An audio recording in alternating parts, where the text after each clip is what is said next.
Muito bom dia, muito obrigada, Sr. Presidente, senhores e senhoras deputadas.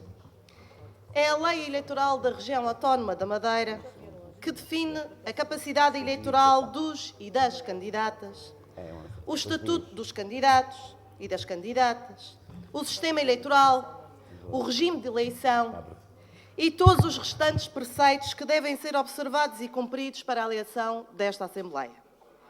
É nesta lei que se define a composição da Assembleia Legislativa da Madeira, o modo de eleição, a organização das listas, os critérios de eleição, a distribuição dos lugares dentro das listas, etc.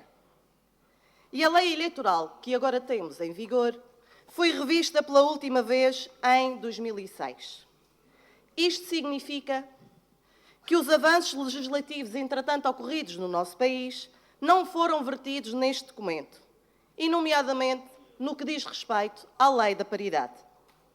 A Lei da Paridade, que inicialmente consagrava um mínimo de 33% de representação do sexo subrepresentado na composição das listas,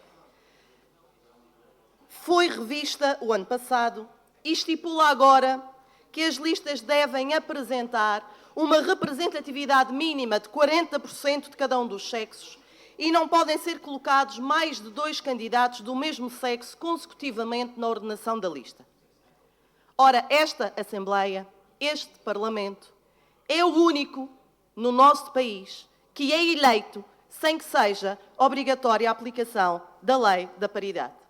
E como resultado disso, neste momento, em 47 lugares disponíveis nesta Assembleia, e depois de várias substituições, diga-se, temos 15 deputadas, o que corresponde a uma percentagem de 31,9%, abaixo, portanto, até da primeira Lei da Paridade, que já previa uma percentagem de 33%. Tenho o orgulho de poder afirmar que o Partido Socialista sempre apresentou as suas listas em conformidade com a Lei da Paridade. E regozijo-me pelo facto da lista apresentada a 22 de setembro último apresentar 43 pessoas do sexo feminino na sua composição e não havia mais do que 2 pessoas do mesmo sexo consecutivamente na lista, tanto nos efetivos como nos suplentes. Fomos, portanto, um bocadinho além da lei do preceito legal. E entristece-me bastante que as restantes forças partidárias, que até já se dizem também defensoras e promotoras da igualdade, não tenham acompanhado o Partido Socialista nesta matéria, sendo certo que não o fazem porque não é um imperativo legal para as eleições regionais e não por outras razões que muitas vezes são avançadas em jeito de desculpa ou de justificação. A verdade é que a lista apresentada pelo PSD para esta Casa, nos 30 primeiros lugares, conseguiu encaixar 6 mulheres. É mais fácil dizer, a lei não obriga.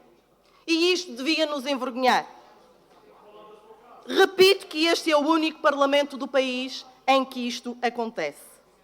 E o caricato é que a revisão da lei eleitoral depende apenas da vontade política dos partidos a nível regional. Não é como outras matérias, como seja a revisão da Constituição ou mesmo da Lei das Finanças Regionais, que carecem de consenso alargado, não só a nível regional, mas também a nível insular, com os Açores, e a nível nacional.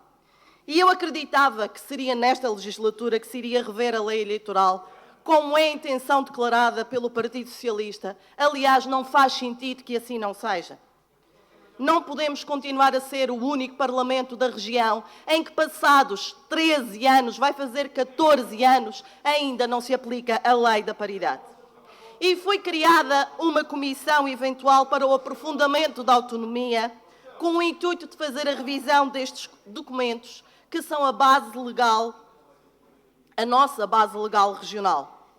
Mas o PSD e o CDS chumbaram a proposta apresentada pelo Partido Socialista, que previa a revisão eleitoral, da lei eleitoral ainda este ano, bem como do Estatuto Político Administrativo, não deixando assim perder-se todo o trabalho que já foi realizado sobre esta temática na legislatura passada. Mas, ao que vimos, e conforme aquilo que se passou na Comissão, O PSD e o CDS não querem rever a lei eleitoral. Não querem rever o Estatuto Político e Administrativo, que, como todos sabemos, há muito que está obsoleto. E não se mostram disponíveis sequer para fazer a revisão do regimento desta Casa. Eles lá sabem porque não o quererão fazer. Mas, entretanto, e pelo capricho destes senhores, e devo dizer que nesta Comissão Eventual de Aprofundamento da Autonomia, por acaso só tem lá uma mulher, entretanto, por estes caprichos, perdemos todos. Perdem madeirenses e perdem porto-santenses e perde a democracia. Muito obrigada.